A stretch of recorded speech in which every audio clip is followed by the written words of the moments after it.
Hello കൂട്ടുകാരെ, നമുക്കിതൊരു കക്ക ഇറച്ചി ഫ്രൈ ചെയ്യാം കേട്ടോ. അതിന് വേണ്ടിയിട്ട് ആദ്യം ചീൻചട്ടി എടുത്ത് അടുപ്പേ വെച്ചു, വെളിച്ചെണ്ണ ഒഴിച്ച് കടുകിട്ടു. വെളിച്ചെണ്ണ ഒഴിച്ചു, കടുക് ഇട്ടു. പിന്നെ വേണ്ട ഇഞ്ചി, വെളുത്തുള്ളി, അതുപോലെ തന്നെ നമ്മുടെ സബോള ചെറിയ ചെറിയ കുനുകുനാന്നരിഞ്ഞതും. അതിനിടയ്ക്ക് തന്നെ ഉണ്ണിമായുടെ കോപ്രായമാണ് ഈ കാണിക്കുന്നുണ്ട്, കൈയിട്ട് കാണിക്കുന്നുണ്ടോ. ഇത്രയും കക്കയിറച്ചിയാണ് നമുക്ക് കിട്ടിയേക്കുന്നത്. അപ്പം ഞാൻ ആദ്യമായിട്ട് വെളുത്തുള്ളി തണ്ടിയിട്ട് മൂപ്പിച്ചെടുക്കുന്നു.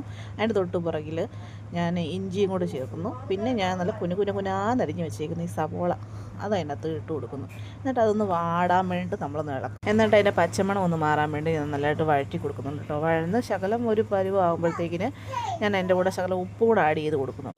ഇത് നല്ല ഗോൾഡൻ ബ്രൗൺ ആകുന്നത് വരെ നല്ല രീതിയിൽ ഇളക്കണം കേട്ടോ. അങ്ങനെ ഇളക്കി കക്കയിറച്ചി നമ്മളിപ്പോൾ ഇവിടെ വാങ്ങിയിട്ട് തന്നെ കുറേ നാളായി കേട്ടോ.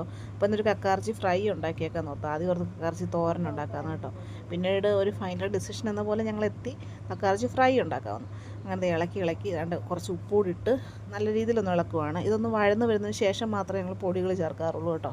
ആദ്യമായിട്ട് മല്ലിപ്പൊടി ചേർത്തു, പിന്നെ മുളക് പൊടി ചേർത്തു, പിന്നെ നമ്മുടെ സ്പെഷ്യൽ ഗരം മസാലയാണ് ചേർക്കുന്നത്. നമ്മൾ തന്നെ പൊടിച്ചുണ്ടാക്കുന്നതാണ് കേട്ടോ. പെരുംജീരകവും ഗ്രാമ്പും ഏലക്കയും കറുവാപ്പട്ടയും എല്ലാം കൂടെ മൂപ്പിച്ചെടുത്ത് പൊടിക്കുന്ന സാധനം കേട്ടോ. അതും കൂടി ഇതിനകത്ത് ഇട്ട് ഇതിൻ്റെ ഒരു പച്ചമണം മാറുന്നിടം വരെ വീണ്ടും ഇങ്ങനെ ഇളക്കി യോജിപ്പിച്ചുകൊണ്ടിരിക്കുന്നു. പിന്നീട് ഇത്ര കക്കയിറച്ചിയാണുള്ളത്. ഈ ഒരു കക്കയിറച്ചി അതിൻ്റെ അകത്തേക്ക് ആഡ് ചെയ്ത്, അപ്പോൾ ഒരു കക്കയിറച്ചി നമ്മൾ ക്ലീനാക്കി വൃത്തിയാക്കി അതിൻ്റെ അകത്തൊരു വെള്ളമയം ഉണ്ടല്ലോ. പിന്നെ ഈ കക്കയിറച്ചിക്കകത്ത് തന്നെ നല്ല വെള്ളമുണ്ടല്ലോ, ആ വെള്ളം ഒന്ന് വറ്റി വരണം. അതിന് വേണ്ടി ഞാൻ മൂടി വെച്ച് വേവിക്കുവാണ്.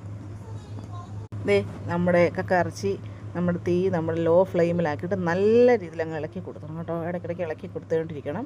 അങ്ങനെ നമ്മുടെ കക്കയിറച്ചി ഡീപ്പ് ഫ്രൈയിലേക്ക് പകുതി ഉള്ള സ്റ്റേജിലേക്ക് ആയിട്ടുണ്ട് കേട്ടോ. നല്ല ഇച്ചിരിയോടെ ആകണം. നല്ല രീതിയിൽ ഞാനിങ്ങനെ മൂപ്പിച്ചെടുത്ത് നിന്ന് മണത്തൊക്കെ നോക്കിയപ്പോൾ നല്ല മണം വരുന്നുണ്ട് കേട്ടോ. ഇതാ മോളെ കക്കയിറച്ചി എന്ന് പറഞ്ഞിട്ട് ഉണ്ണിമാഴ എടുത്തിട്ട് കൊണ്ട് കൊടുത്തോ. അപ്പം നല്ലതാണ്, ശകലം ഉപ്പിൻ്റെ കുറവുണ്ടെന്ന് മാത്രം പറഞ്ഞു കേട്ടോ. അപ്പം ഞാൻ ഉപ്പും കൂടെ കൊണ്ടുപോയി ഇട്ടിട്ട് ഇതാണ് നമ്മുടെ കക്കയിറച്ചി ഫൈനൽ സ്റ്റേജ്. പത്രമുള്ള ബൈ ബൈ, സീ യു.